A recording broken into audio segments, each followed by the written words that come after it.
Welcome to day 18 of the Momentum Blueprint.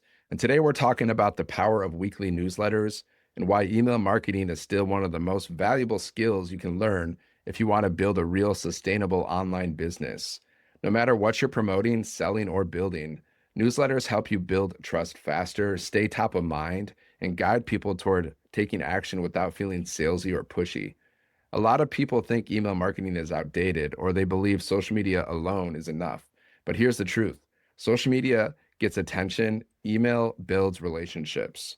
Social media platforms can change overnight. Algorithms shift, accounts get restricted, but your email list is something you own.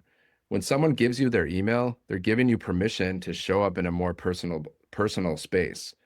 Now, let's talk about the difference between automated emails and newsletters because they serve different purposes. Automated emails are your foundation. They introduce you, share your story, deliver value, and explain what you offer in a structured way. Weekly newsletters are your personal touch. They are where your personality shows up, where your audience feels like they actually know you, not just your content. Think of it like this. Automated emails are your system working quietly in the background. Weekly newsletters are your handshake. They remind people there's a real human behind the brand. Consistency is one of the biggest reasons newsletters work. When people hear from you once a week, they start to recognize your name in their inbox. Familiarity builds trust. Trust leads to action. You don't need to email every day. Once a week is enough to stay connected without overwhelming people. So now let's talk about what actually makes a good newsletter.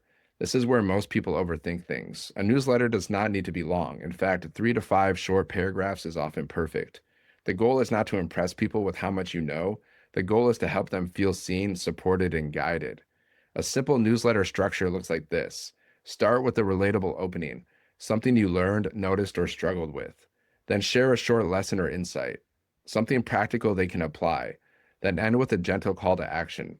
That call to action could be reading a blog post, watching a video, replying to the email, or checking out a resource. Replying is important. When people reply to your emails, it tells email providers that your messages matter. That helps your emails land in inboxes instead of spam folders.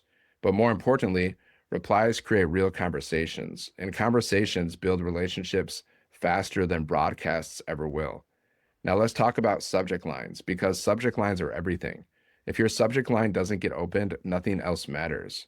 A good subject line sparks curiosity or speaks directly to a problem your audience cares about. It doesn't need to be clever, it needs to be clear. Examples of strong subject lines include things like, "This mistake slowed my growth," or "A simple shift that changed everything," or "Quick lesson I learned this week." These feel human, they feel real, they invite curiosity without hype. Right under the subject line is the preview line, and this is often overlooked. The preview line should support the subject line, not repeat it. Think of it as the second sentence that convinces someone to open. If your subject line grabs attention, your preview line should create momentum. Here's something important to understand. Newsletters are not just about selling. In fact, if every email you send is trying to sell something, people will stop opening them. The best newsletters give value most of the time and sell some of the time. Value builds trust. Trust makes selling easier when the time is right. Another reason newsletters are powerful is the compounding effect. One newsletter might not change someone's life, but 50 newsletters over a year absolutely can. Each email is another touch point, another reminder, another moment of connection. When someone is finally ready to buy, you're already familiar. You're already trusted. So here's your action step for today. Draft a simple weekly newsletter. Keep it short. Share one thing you've learned this week, one insight from your journey, one small win or lesson. End with one clear next step. That's it. Don't wait until it's perfect. Progress beats perfection every time. Email marketing is not about being loud. It's about being consistent. It's about showing up when people aren't expecting it and reminding them that they're not alone in their journey. Master this skill and you'll have an asset that works for you no matter what platform you're using.